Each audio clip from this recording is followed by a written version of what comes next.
Aloha. Today I wanted to go in on just observing my surroundings in regards to the psychology that uh, creates like a subconscious institutionalized mind through starting all the way from, when you're a child and you go on trips with your parents to like anywhere in your car, you're driving around in your car somewhere. It's mainly about vehicles and the difference between driving and traveling.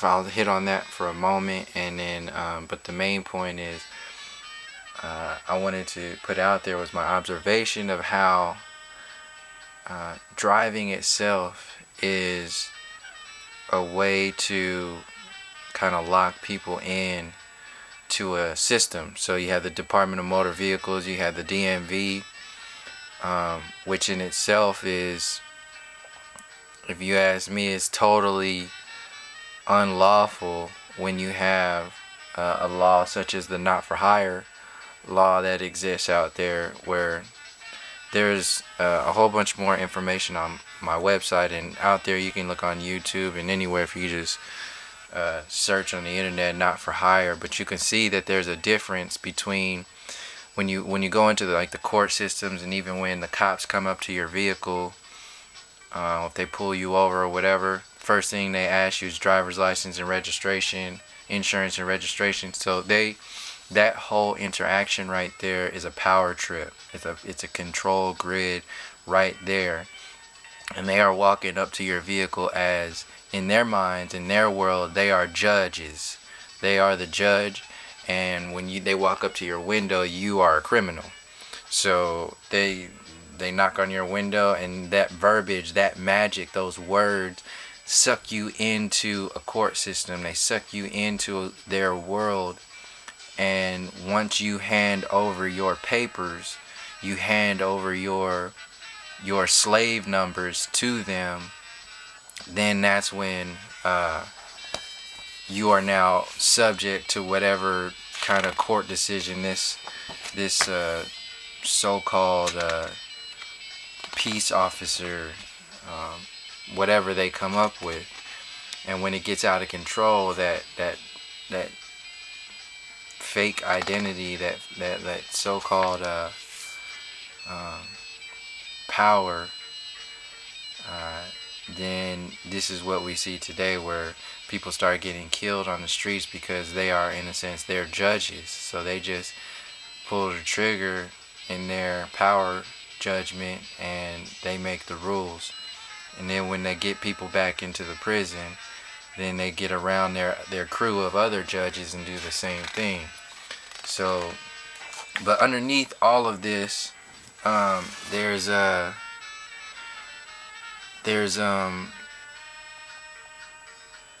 little laws and old school things that exist that we have been trained to forget about, such as the not for hire. So the not for hire basically says that you are a non-commercial person driving a non-commercial vehicle, doing non-commercial things. And once that happens, they pretty much have no jurisdiction over you. You have the right to travel freely, uninhibited by anything, anybody on the roads, as long as you aren't harming anybody. This is a common law that exists, and to even have a driver's license and all that stuff required is unlawful. So when they pull you in, so it's basically an option to be a part of that system that exists. And if you look into it, you just have to know your power. You have to know your rights, know your strength. And I had been driving a vehicle for over almost a year now with no plates on it, just the not for hire. It's basically a permanent temporary tag, because it's a law that exists before the DMV exists. And that's the thing that they don't want you to figure out.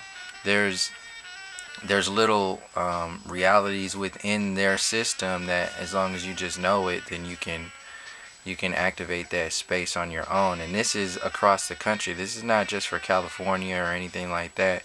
California is just known, the cops and the highway patrol around here, they just know about it more because there's more people around here that know about it. And it's the law, so they just have to go with, what the law is. They know. If you know it, I've had highway patrol pull up behind me and then pull away because they know. They know what's up, and they have no jurisdiction over somebody who knows the law as much as they do, and even further a lot of the time. So if somebody does pull you over, that is because they don't know. So if you have all the write-ups and everything and all the information there, then and you keep your head in the right place and not allow yourself to be taken out of your power zone, which is the calm state of knowingness, then you'll be alright. You'll be able to keep on trucking, and there won't be any problems, because when we drive around, there's the DMV exists to create that system of control, that subtle frequency of fear, and we're baited into this system with before we even know it. Goes back to where how commercials on the vehicle, or commercials on the, even the word commercial, like there's more commercials that kids are subject to than TV shows.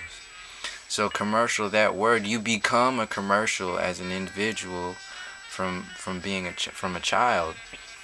So the commercial world that surrounds a child mind all the way up until you're an adult, and even right before you're an adult, it starts to get amped up. So this is the main point I wanted to talk about high school and the whole 16-year-old age of driving, and how that relates to the DMV, commercials, car sales, and all this other stuff. So an observation, this hit me as I was on a walk on Sunday by a high school around here, surrounded. This is in Oakland. This school is surrounded by car dealerships, and this ain't the only one. I mean, it's they're everywhere. That's not only for high school kids to think about, constantly be bombarded with the so-called freedom of having a vehicle, but it's also for the adults to constantly be looking at themselves with a sort of like thinking in their head, oh, either it can, because you have a new car only for so long, and then that new car gets old, and then as more commercials get on TV, then you're constantly being taken back. Like you're no longer, you're older now. Like you're old, like your stuff is ancient or whatever it is, and then you are stuck in like that psychological grid. And this stuff starts, when we're a child, but once it gets up into like high school, you're setting the foundation for what it is that you're gonna be as an adult. And in order to escape, so we're in a space, like when you're in high school, you're in a space of like wanting to get out of there, because that's basically it's an institutionalized space where you're just dominated by teachers and discipline and information that largely is not yours. It's not your information. It's not for your benefit. It's not for your anything. It's mainly to soak up your mind, soak up your time, and keep you in a state of docile compliance. So when you become an adult, you can go into the college scene and do it even further. You go into that, and you become whatever it is. You get your little degrees from them, and never learning all of the degrees. You get one degree, and it takes you 4 years to do that, and then 2 years to master it, and then 2 more years to become a doctor. And then even when you become a doctor, look at the doctors and what they do today. They don't do anything. there's nothing that's cured. Everything is based on this sick sort of. It's a sick care system. There's no health care system. It's a sick care system. It's meant to keep people sick, both in their minds and in their bodies, so you can create that an ongoing sense of dependency. So basically, the main point I wanted to get is just observing your surroundings. You can see how the grid is designed um, to totally bombard the mind with getting sucked into a world. So when people get a vehicle, like you get a lease or you get a car where you have to pay payments on it, that's basically like buying a house. You're stuck. You have, in order to maintain those payments, maintain that state of adultness or whatever it is that this world is telling you it is. You have to do these other things. So it's like little things going to a bigger thing, to a bigger thing, to a bigger thing, and before you know it, 20 years of your life have been sucked out into a world that is not. It's not who you are. It's what something else is, on purpose. And this world starts in places like elementary school, junior high school, and high school.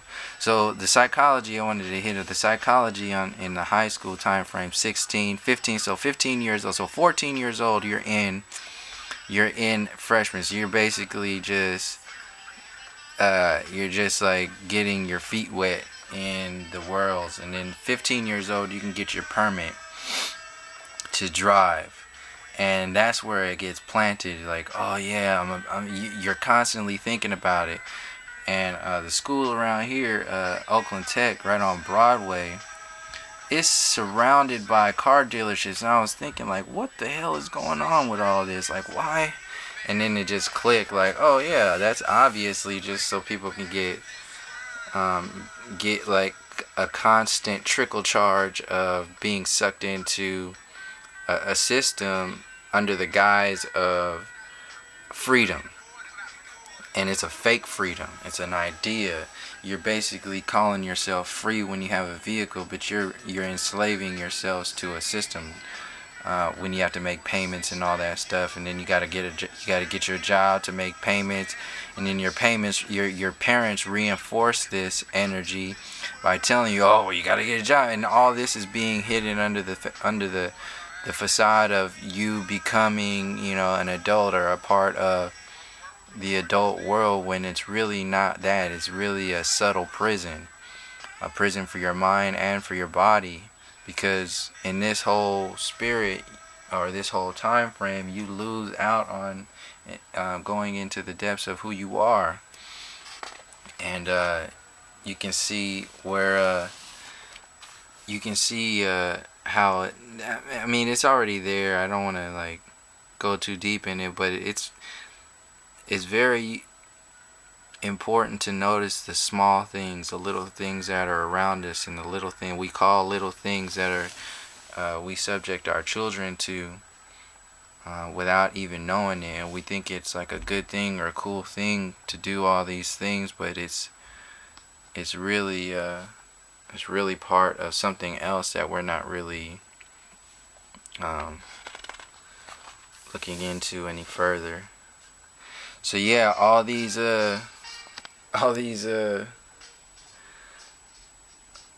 car dealerships on the commercials. This is why cars are in insurance commercials. Geico having that little cartoon lizard. That whole thing, it's all like it's all layered for mind control and implants. They're implanting ideas in your head. So if you get a car, you got to get a job. You get a job, you gotta do all these other things, and you lose all this time. So that's pretty much it. That as far as an observation that I wanted to get out there, an observation of how deep these programs go without us even knowing it. So yeah, 15, 16, that's the time frame when we start getting 16 years old. You get your license, and the cool people in high school got their license. They got cars, so it's creating this system already before we even graduate from high school and go into college. You're creating this separation from each other and through a mind state, um, so by the time it's like by taking it away, and that's what I'll go into next.